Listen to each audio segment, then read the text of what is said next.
Hey, what's up you guys? This is Sentai22 here with a SH figuarts review. Finally, because I haven't done one in a long time.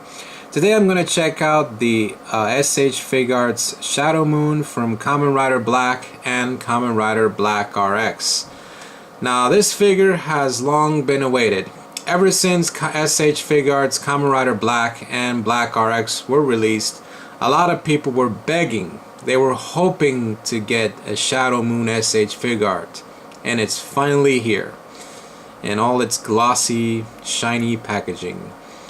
Now, to give you the background story on Shadow Moon, let's go back to where it all began. Minamine Kotaro and his stepbrother were born at the same time during the solar eclipse. Both of them were destined to be the Century Kings from the Gorum. Now, once they got older, they were captured by the Gorum. Luckily, Minamine Kotaro escaped. Unfortunately, his brother didn't fare so well. His memory was wiped out clean in suspended animation, thus becoming Shadow Moon.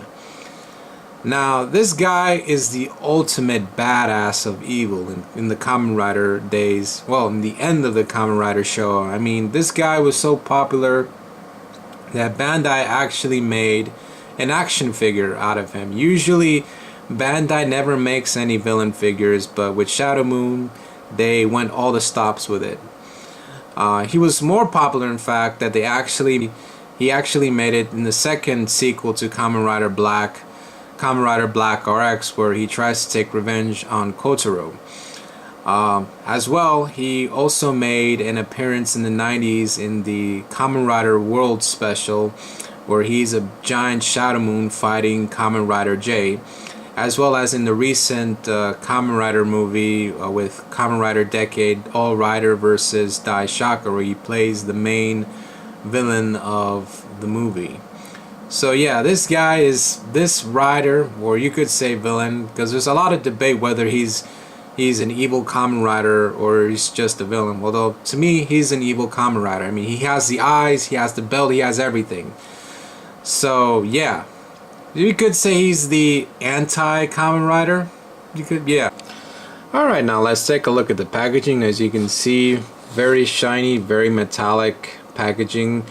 Kind of really represents Shadow Moon in this. Very awesome. So much so that you can see my face in the background with the camera. Very nice. You know, you got your usual stuff here when you typically get an SH figuarts. You got the, you know, the introductions and all that stuff. You got the name in the back. I mean, the name in the side here. All that. And as you can see right in the bottom, you have the warning, choking hazard, yada yada yada.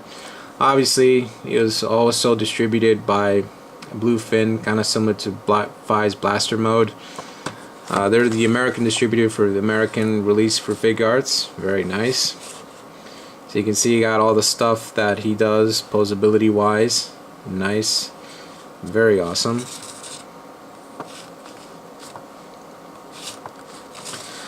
Alright, now let's open her up.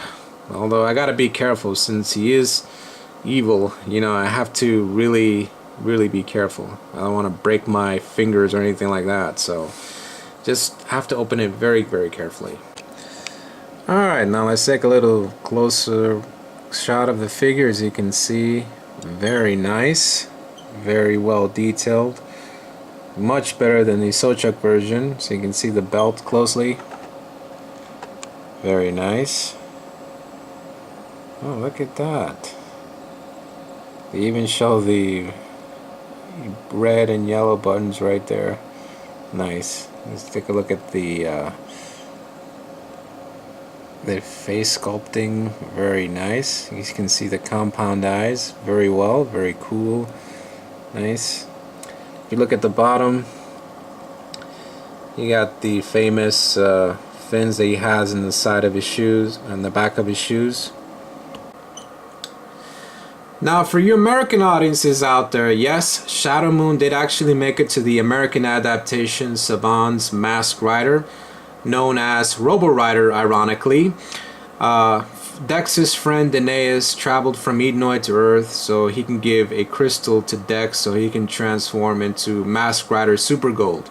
Unfortunately, Danaeus was captured by Count Dragon and brainwashed and turned into, and using the crystal so he can transform into Robo Rider. Now in the episode, Robo Rider wasn't as badass as the Shadow Moon, but I do have to give credit to Saban. They actually imported the Shadow Moon costume to the set of Saban's Mask Rider. I mean, there was no RX footage. There was RX footage for Shadow Moon, obviously, but they actually brought in the suit of Shadow Moon, actually. I guess it's probably because I guess that was a promotional suit from the Kamen Rider World movie. Because if you look at the timeline, Kamen Rider World did premiere 1994, which was around the same time as Saban's Mask Rider, so that could have been the reason why they could get the suit from them at the time and not the original from the Kamen Rider Black RX. So now in terms of articulation, the right side of the arms is a little, the ball joints here are very weak. I don't know, maybe it's a little bit of a quality control issue. But here in the left, very tight here in this part, but don't worry, both of them hold very nicely in place, so they won't, fold down up, or when you're trying to pose them, nothing that serious. Also, the legs are very stiff, which is okay, but sadly the metal, there is no metal. In fact, the shoes are 100% plastic, sadly. Kind of like the metal shoes. So, alright, let's take a look at the accessories now, shall we? See, you get your sets of 2 swords, which you've probably seen on the show, and the nice fancy one. Fist hands, and you got your open hands, which are already applied to the figure.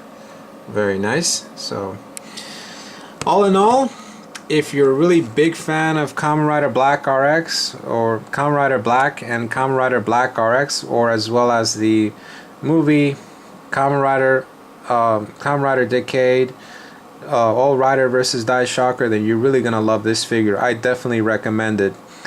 Alright guys, that's about it. Hope you guys comment and subscribe. This is Sentai 22, and I'm out.